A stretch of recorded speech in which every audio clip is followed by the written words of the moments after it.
Look, man. Like I said on my last crime video I reacted to,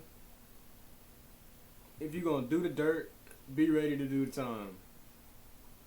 Because especially nowadays, bro, the feds are too damn technically advanced now. Like, they got so many technology tools they got at their hands to where, nigga, just a sliver of a skin cell left behind, they got your ass. And it's not even that. Everywhere you go, there's cameras. Like, you may not think there's cameras, but if it ain't cameras in the area that you in, there's most definitely cameras pointing in the area you're in, or there's cameras surrounding the area you're in. So wherever you do your dirt, one of them cameras that's up is gonna catch you. Either A, leaving that scene, or B, in the action. But no more speaking. Let's get into it.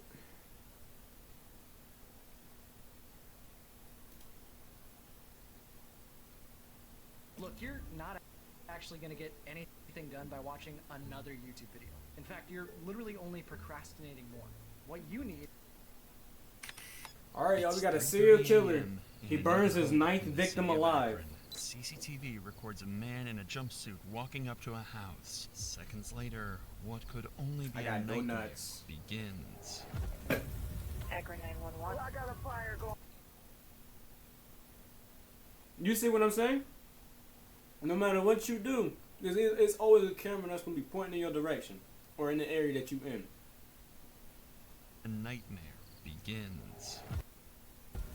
Bro, what did you light for it to have that type of explosion? That's insane. Akron 911. That's arson. Arson at its finest. People in the house.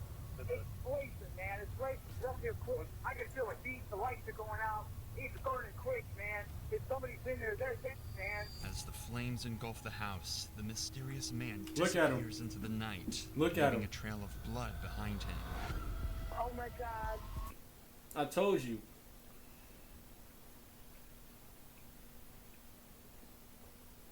You're gonna get caught. That's crazy. That's a residential neighborhood. You don't think somebody got cameras up, bro? Come on, gang. There's no way. You thought you was getting away with doing that at nighttime? Bro, some of these cameras now have what's it called? What's the word I'm looking for? It's like nighttime vision. So it's like they gonna see you, bro. You're cooked. Hurry, please. Oh, Jesus. The whole house is on fire. As authorities were called to investigate, they had no idea what they were stepping into. This would only be the beginning of a series of fatal some fires. crazy set by a arson work vicious, right there. cold-blooded killer, and detectives would soon find themselves racing against the clock as a serial arsonist hunts for his next victims. Do y'all know how scary that would be? To have to be in a world, not a world, so you're living in a world with killers every day, but to be in that area where this shit is going on, knowing at any point in time this nigga could come to your house and do that with you inside the house, shit, sleep at that, or even watching TV, minding your business, just chilling, enjoying your night, and then out of nowhere your house is on fire. That's something that'll really make you think. The night of April 17th, 2016 was uneventful for 66-year-old Lindell Lewis. He had just gone through a hip replacement surgery and was resting at his home on 719 Fultz Street, being looked after by Gloria Jean Hart, his girlfriend at the time. However, this night would be different. This night would plunge the once peaceful city of Akron into sheer terror. In the early hours of April 18th, Oh, close he to was lighter 3:33 fluid. a.m., That's why it CCTV blew up so footage bad. captured a man walking in the direction that led directly to Lindell's house. And moments later, tragedy would strike the house of Lindell Lewis. Because he was in a hurry to escape, this first attempt at setting the house on fire had failed, and the flames died out, prompting the arsonist to make a return for a second time to make sure he finished the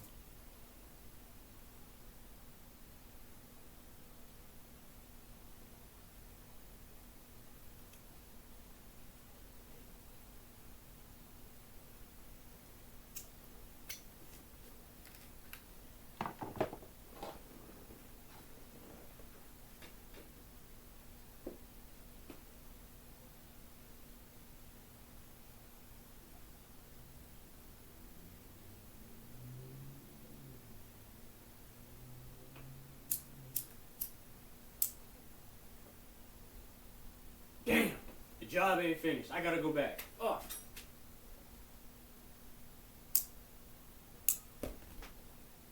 Come on, man. Come on, man. Bro. We for real right now? We dead serious, bro? Are we dead ass right now? You didn't finish the job the first time, so you spun back to light these niggas' house on fire? You gotta be sick in the head, bro. You gotta be sick in the head to do that shit. Like, what brings you to the right mindset of, oh, I'm about to go light this motherfucker's house on fire? You don't even know him. He don't even know you. That's crazy. job. At around 3:40 a.m. at approximately 3 minutes after 3:40 the at that, second y'all. round of dousing the house with what appears to be gasoline, a raging fire would swallow up the entirety of Lindell's house. This was an early Monday morning, and 3 most in the people morning, in the bro. Worcester neighborhood were asleep preparing for work. No one would have been awake to see who this masked arsonist was. More importantly, whoever this was well aware of Lindell's hip surgery, as it had made him wheelchair-ridden and unable to move. This meant that the fire was started knowing that he would never be able to escape. And Oh, soon so he enough, stalked this kid. 911 calls would begin pouring in as the fire raged on. Akron 911. It's 725 is next door. I can feel it. So he planned this It's kill. burning quick, man. If somebody's in there, they're dead, man. You can get up here real quick. Hey, they're on their way right now. Presumably, Lindell and his girlfriend were sleeping in their bedroom on the upper floor of the house when the fire initially began. Since the masked arsonist ensured that the fire spread from the ground floor, this meant that by the time they woke up because of the heat and crackling of the fire, It was they already had too late. no escape. It was especially already because too late. Lindell was unable to move by himself. Gloria most likely helped Lindell move from the bed, and the couple retreated to their bedroom in an attempt to get as far away as possible. But all this did was delay the inevitable. As firefighters and EMS arrived at the scene, the elderly couple was heard screaming for help from inside their bathroom. Even with desperate attempts to save them, it was far too late. This gasoline fire Damn, was that makes far your too stomach just violent, turn. and the smoke was far too thick. Gloria Jean Hart and Lindell Lewis were pronounced dead by the time they were discovered. They ain't deserve that, bro. Did not deserve that.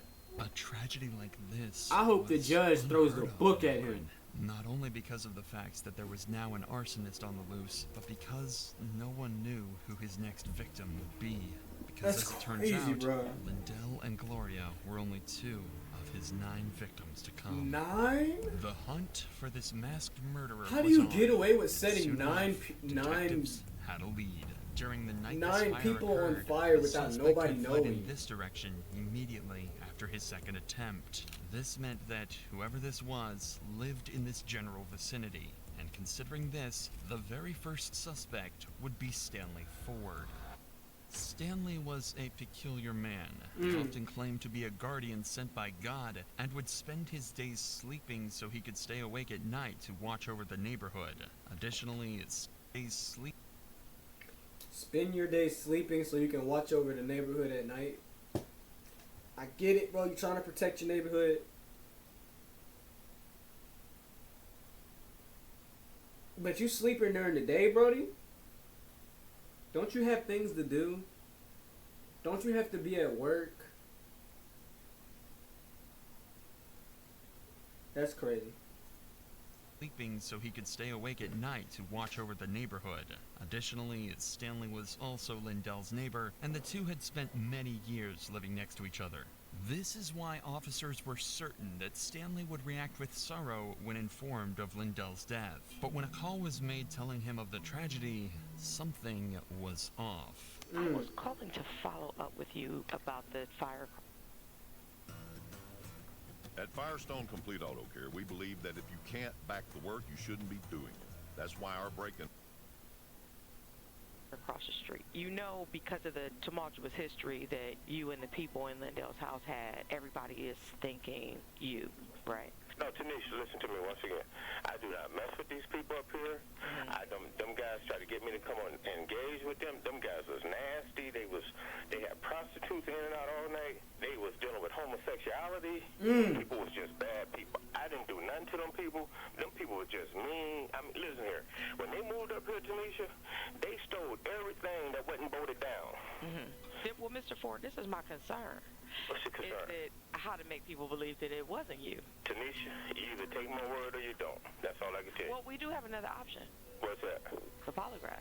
Suspiciously, not only did Stanley refuse a polygraph test, but officers believed his reaction to be endorsing Lindell's death rather than mourning it. This was likely because of a lull in the two's relationship that stemmed from their arguments about property boundaries and maintenance. However, in all fairness, this case was not limited to Lindell alone.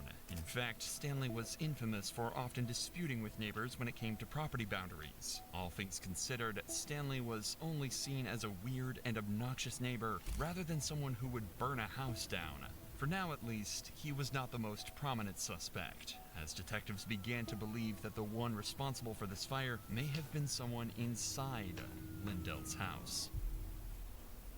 The night the fire occurred, Lindell and Gloria were not the only ones in the house. Thomas Hugley and Garrett were two of Lindell's friends who were going through tough times due to financial constraints. Lindell was kind enough to offer the two of them a place in the basement of his home. Fortunately, Thomas escaped before the fire could swallow up the basement, but Garrett, on the other hand, just so happened to be somewhere else that night. By April 22nd, 2016, Akron detectives would call in Garrett for an interview to find out what really happened. First, let me say that I hate having to put you out there like that. Like all of I was terrible. I what the hell? Heck. you cuss, that's my first language. But I was worried because they said you lived down there, and I hadn't seen or heard from you, so I waited. Yeah, I was there earlier that day because I was over my auntie's house. Did a job for her. Now, what's her name? Williams. Something's off. You say he was at your auntie's house, but then they asked what's her name. You don't know her name all of a sudden? Something's off. I forgot her last name. She works across the street, right there.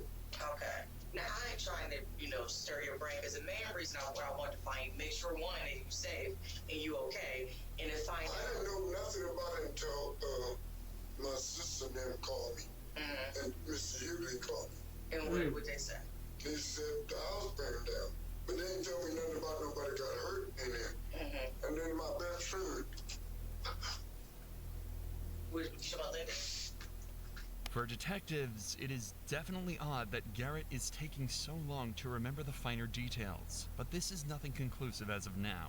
However, they are confident that by poking deeper, they might be able to find some clues. Have you heard about anybody who got a beef with him? No, that I know of. Now, what was that thought you just had? That was that I know of. Nobody I know of right off the hand. That don't seem like the truth. It seems like you're choking on the truth right now. I said, I don't know. That boy, he's stuttering with what he's saying. I'm listening to him. It's obvious. I'm listening to him. It sounds like he's holding something back. If you ask me, it sounds like he's holding something back because there's no way in hell. He's already fucked up one. When they asked him what the auntie's name was, he couldn't answer that question.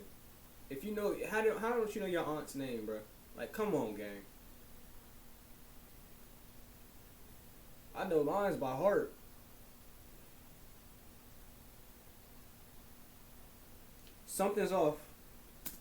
You You just had a thought. Do you I'm just just, not my want to bullshit speak 'cause all of detector's us in going off. here, or No, you not want to speak 'cause you're at the police station? I don't You know. definitely had a thought right there. All I know is they report to have a restraining order on that guy across the street. You know, stand something, that's all I do. Stanley's name has once again crept into the conversation. In fact, rumors about Lindell and Stanley's conflicts had already spread like wildfire, and he was on his way to becoming suspect number one. But for detectives, this could mean anything. Stanley would alternatively be the most suitable for Garrett to pin his crimes on, a neighbor with a god complex who had frequent conflicts with Lindell. Furthermore, Garrett has not given any details about his alibi. All we know is that during the night of the fire, he was at his aunt's house and was spending time with his niece. This is why detectives would not let up putting pressure on Garrett. You're the only person that ain't even gave a scenario, and that kind of made me suspicious. Scenario means. Of anything that you might have heard or thought. You're the only one. But I don't know nothing. I wasn't there. I know you weren't there. I hadn't been there in a couple of days. You weren't there, but you're the only one. All right, let's do it this way. The night of the fire, the night it happened. I was at my niece's house. What time did you get there? I don't know what time we got there. Was it light outside or was it dark? I don't know. We was intoxicated, what can I say? We was. Who were you with? Me and my niece. And what time did you leave there? The next day, I think. What time did the fire happen? I don't know. Thomas told me it was 3 o'clock in the morning. I don't know. Let me ask you this question. Was you going to the funeral today? Yes. Yes. You know what time it is? It's supposed to be 10 o'clock. That's what they say. I'm going to say this. I'm just going to go on straight with you. But the gut feeling I got is that you have some names swirling in your head you just don't want to give them because you don't want to give them. I don't know them. Right. I don't know them people. You might not know socialize with them people. We need your help. We're asking for your help. I know, I understand that. I just don't really know much, man. He's holding something back. But man, they protected me when I was on the football field. I had to be the tackle, and they made it happen for me. They say Something seems off with him. This looks like he's holding something back. I don't believe a word he's saying right now. This game, you're not ready for it. we ain't gonna get tackled. Oh my God. They was good guys. For detectives, this was perplexing. A suspect that was willing to cry for his dead friend and housemate, yet had no solid story for where he was on that day, created a contradicting situation. No matter what, detectives cannot be certain that Garrett is the arsonist, so they would slowly push him towards a polygraph test, claiming it's the only way to prove his innocence. Let's see if we can't get Sergeant Butler to come in and schedule a polygraph. Yeah, okay. I'll call you and schedule it. No, it's his schedule. We got a polygraph It's his operator schedule. here. We're going to bring him in here and he's going to schedule it with you. Set up an appointment. Oh my God. This is nuts. You know? I'm about to have a fucking heart attack. Listen, man. We're trying to help here. We're not. I know, I will. If I can help you, I will. I swear to God, I will. Well, if you need to get something off your chest and let us know something that you know, you will feel a whole lot better that you're our key to the information about who's Why me? Why y'all putting it on me? I wasn't even because you there. lived in the house for 2 years. Yeah, Something's but I up. was Why never he's there. holding back. You're saying that you don't know or It's either have he's heard holding anything back about or he just genuinely doesn't know. What happened in 2013 and you were in the house. You have no clue of who may have You're started. saying nobody gave any names. No scenarios, no theories, no nothing. It's just not plausible, sir. I mean, that just goes on in a normal conversation. Who do you think did this? I don't know. That's just part of a normal conversation. Well, Even though he Garrett really just genuinely agreed could to just the be out the polygraph, way. just moments later, he would have second thoughts. Mr. Garrett, it's Sergeant Butler. He's How you doing, sir? They're saying you want to take a polygraph. Why don't you take a polygraph anyway? You just said you would. You wanted to. You said, while we at it, let me take a polygraph. I didn't say that. He didn't say that. Whoa, that's crazy. He didn't say that. I said I would if I needed to. What's coming down to a need? Oh, really? Yes, sir. Yes, it is. Okay. Go ahead and talk to the sergeant here. He'll explain it. Is this something that you'd be willing to do is take a polygraph? No, I changed my mind. That ain't working. Why is that working like that? You finally took I didn't say that. I said I might. Usually, suspects are never legally obligated to undergo a polygraph test. Even if they did, these tests are not presentable in court due to a lack of accuracy and reliability, since results are affected by several factors like anxiety. Like lie detector tests, bro. I'm not gonna lie. Yes, they help, but they're not always accurate. Because you got that one person that can lie their ass off, straight as face, not let a single emotion be shown, keep themselves stable, keep their heart rate stable on a lie detector test, and that should come back clean as hell. And then you got some people who, when they get on the test, even though they're telling the truth, because they might do a little slight movement, or they might feel a little jump in their heart, it marks it, and now it looks like they're lying. Them shits is not accurate. And mental and physical health. And with Garrett's insistence that he is innocent and was not at Lindell's house often, detectives are stuck with no other suspects. Their only remaining choice was Stanley Ford, the self-proclaimed neighborhood guardian. But at this point, this was more of a gut feeling for detectives, as they could not put up a plausible case against him for an arrest. In their eyes, many suspects were just as suspicious as Stanley, if not more. This meant the Arkan arsonist was still on the loose, and maybe these investigations had scared him, because things seemed to settle down.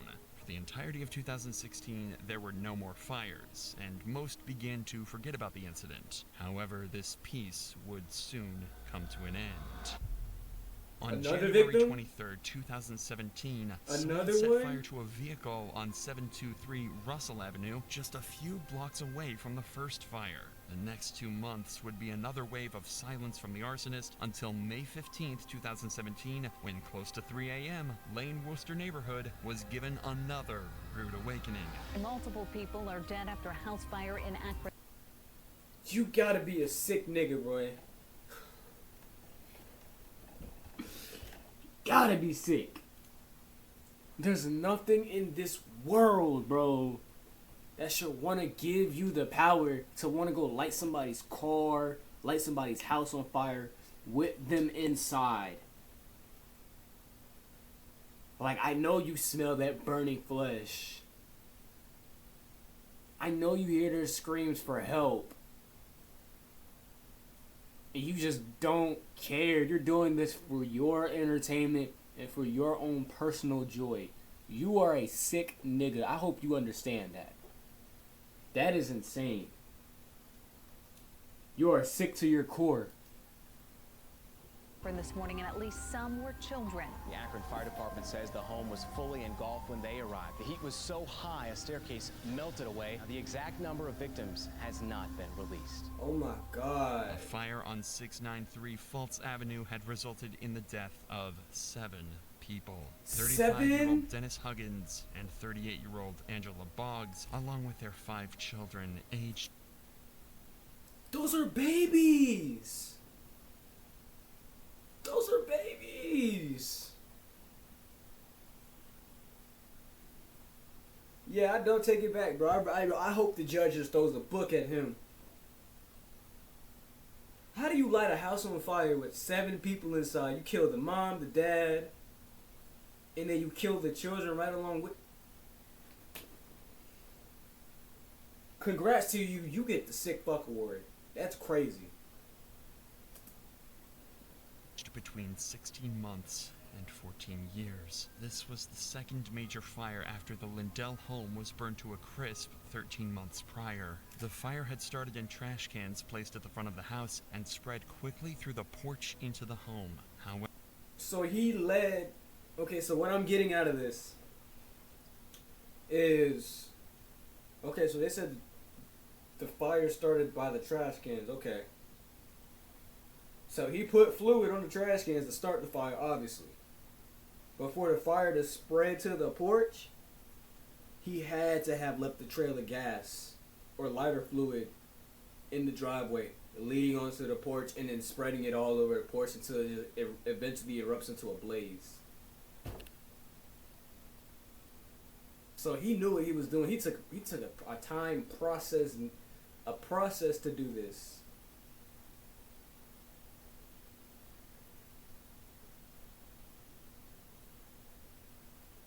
Oh my god.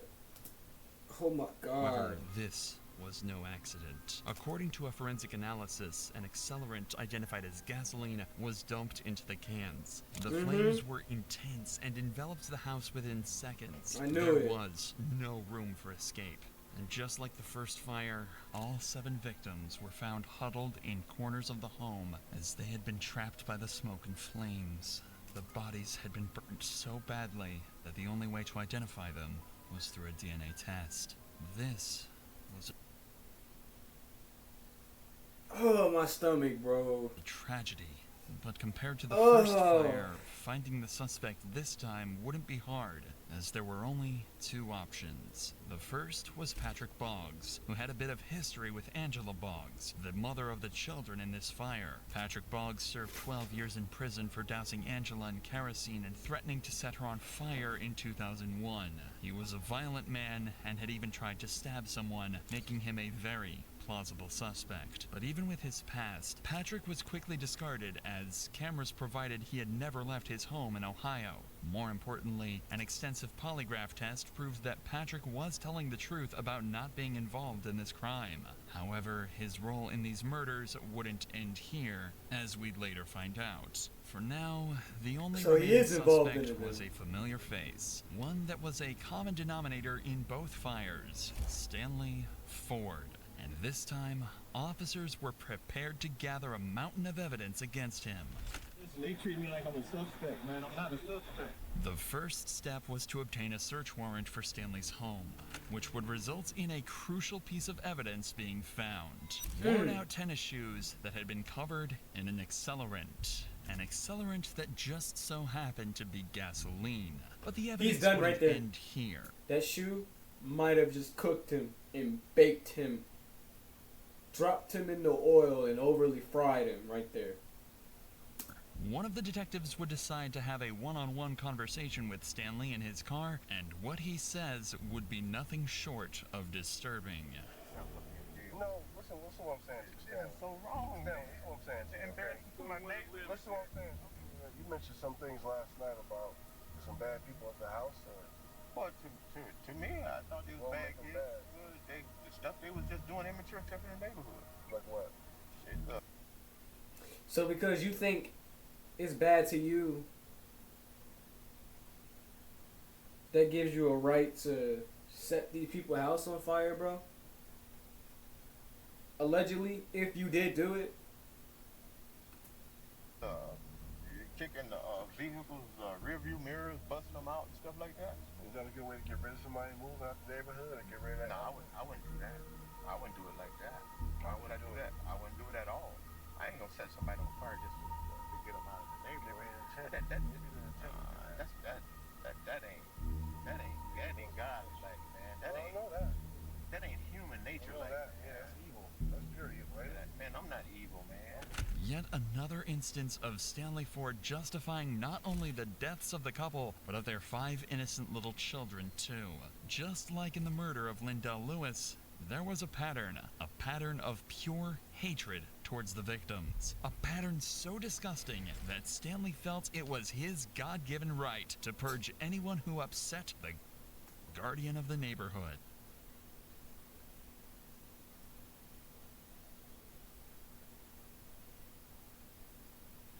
I just gotta look at the disgust on my face with him, bro. All because he don't like these people. Oh, I think these people are bad for my neighborhood. Okay, I'm gonna go set them on fire, kill them, and get them out my neighborhood. Deal with it that way. You're sick in your mind. In this case, Stanley often accused the family of dealing drugs, damaging his property, and engaging in illegal activities, which only fueled his hatred towards them. Several neighbors had witnessed heated exchanges between the couple and Stanley leading up to the fire. Not only that, but the night of the fire, neighbors mentioned how they saw Stanley continuously patrolling the house. This would be corroborated by CCTV footage that would not only catch Stanley walking towards the house right before the fire, but also running away from it after. If all of this was not compelling enough, there would be one last piece of evidence that would solve the mystery of the What did I say in the beginning of the video? What did I say in the beginning of the video? If you think you can do your dirt and get away with it, a camera is gonna catch you, nigga. You just got caught on camera twice right there. An arsonist. Going Take to a the look scene at and this running footage from the the scene. 2016 fire of Lindell's home. Now, matching this with the footage from the 2017 fire, and matching both with the footage from when police spoke with Stanley in the neighborhood, there is one correlation. The way the suspect walks is exactly the same.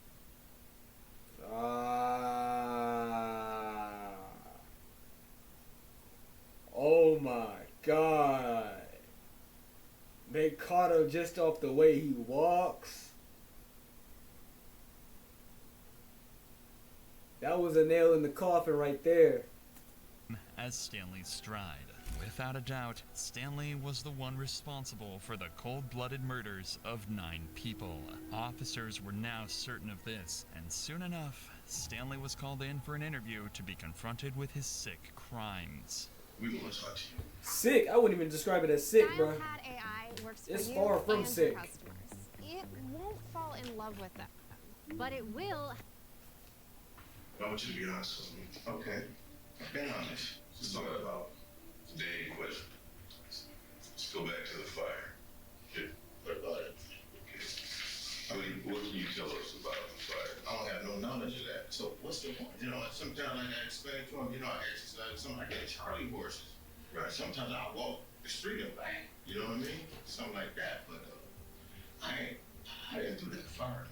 In the face of these denials, detectives decide that enough is enough. No matter what, they need a confession out of Stanley, and the best way to do that is to show him all the evidence that points towards him being the arsonist. As you running back to the house, at the time of the fire, okay? Right.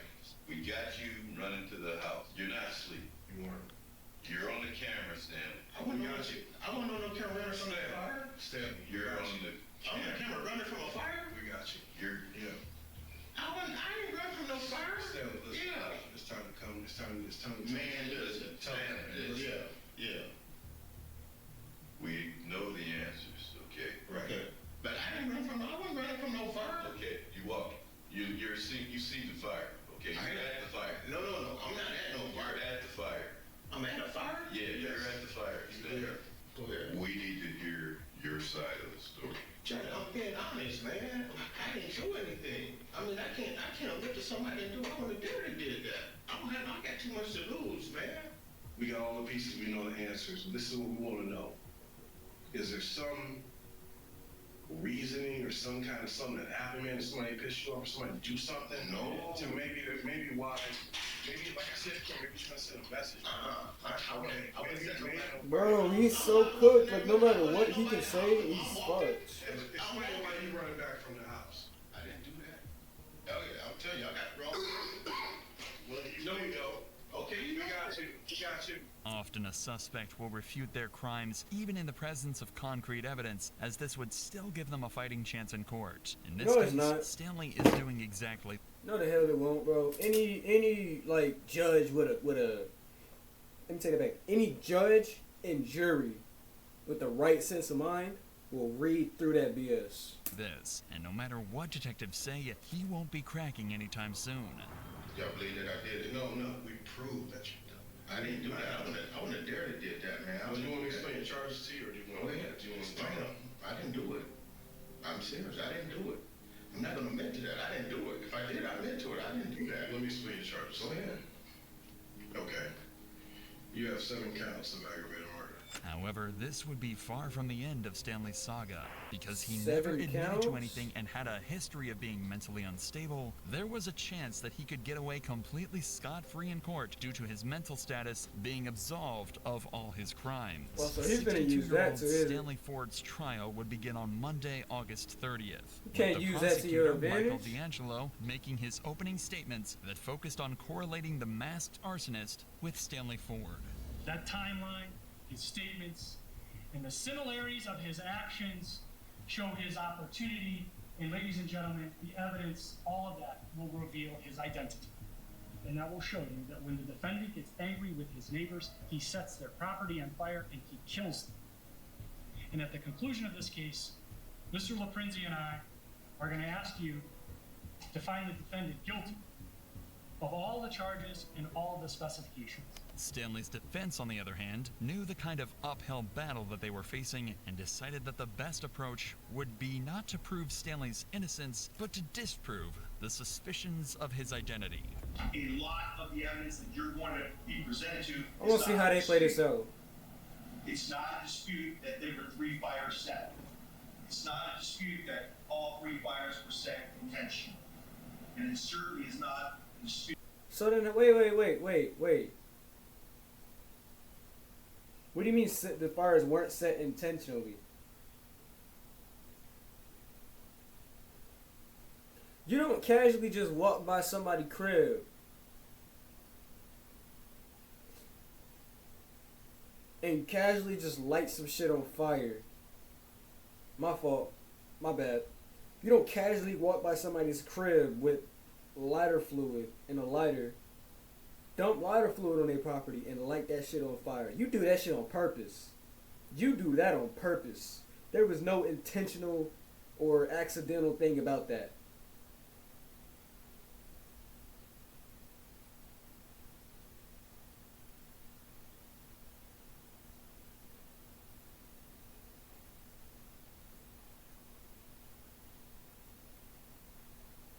Yeah, bro's cooked. Dude, that there were 9 deaths. Coroner, the medical examiner's going to come in, talk to you about the homicide that she ruled, and then the cause and the manner of all 9 of those deaths. Those facts are not in dispute.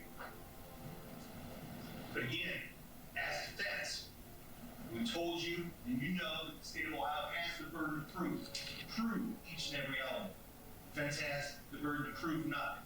On the surface, this might seem like an open and shut case, but Stanley's defense has planned for these hearings thoroughly and knew exactly who to blame, because there was one person who could turn the tides in Stanley's favor: Patrick Boggs, the same man who was the initial suspect for the second fire. When Patrick was arrested, the most conclusive evidence to dispel suspicions was his polygraph tests. But these tests are not admissible in court. This meant that when lead detective Troy Looney was called to the stand, he could do nothing but watch as the defense twisted this case. You knew during the course of your investigation in 2001 that Patrick Boggs tried to set Angela Boggs on fire, correct? Correct. Also beat her up, correct? Correct. He believed she was cheating on him with a black man, correct? Correct. I'm gonna go ahead and stop it there. I don't care, bro. No. I get it's your job and you're getting paid to do this, but it gets to a point. You can't sit here and defend this sick killer, bro. Oh, I felt like she was cheating on me with a black guy. Okay, bet. So I'm finna go beat this bitch, and I'm finna light her on fire. That don't add up. You can simply just leave, bro. You can simply leave. Why would you resort to arson and assault? Mess your life up. You can just leave. Like, yes, I get it, you love her. Yes, I get it hurts. Just leave. Why would you?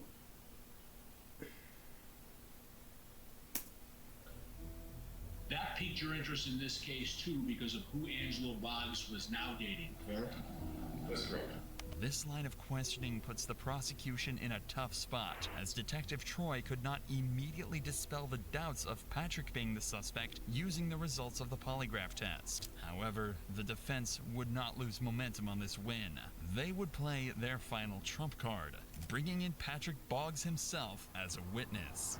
And at this time, do you choose to testify? I choose plead the fifth, and not testify at all. So you're choosing to invoke your Fifth Amendment right against self-incrimination, is that correct? Yes, ma'am. With him pleading the fifth, the defense's case became much stronger because for the jury, a suspect refusing to answer questions meant that he did not want to incriminate himself in a crime that he may have been involved in, thus shifting some of the blame off of Stanley. Fortunately, there was one silver lining.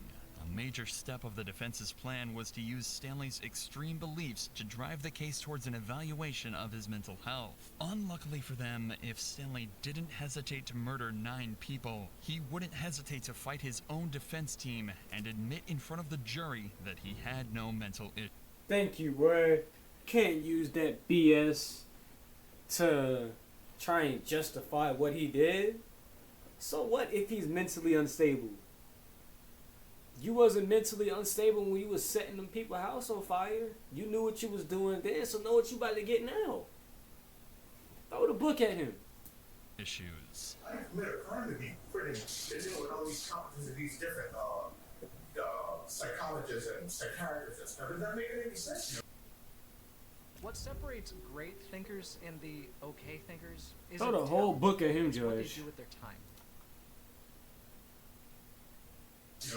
But I gotta tell you, it's incumbent upon you to cooperate with Dr. Cartledge. I'm not saying a doctor, Your Honor. I'm done with it. I'm not saying no more doctor. At this point, the only thing left to do was for the jury to come to a decision.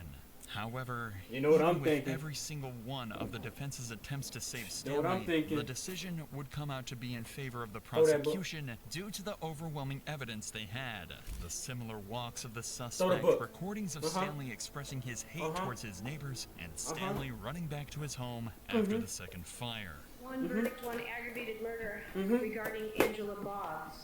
We, the Throw that jury, bitch.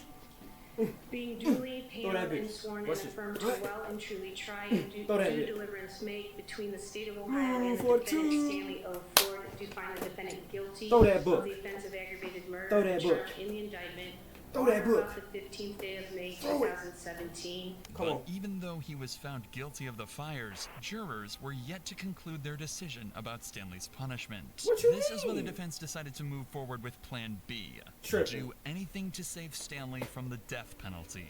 There were Give him life in prison. Death penalty, I'm not gonna lie, you slick deserve that shit. Because there's no reason why you should have been walking around lighting people's houses on fire and you killed 9 people doing that. I'm not gonna lie, it's not even a fact. It's not even that, bro. The one that ticks me the most is the house with 7 people. The mom, the dad, and then all 5 of the kids. And the oldest was only 14, bro.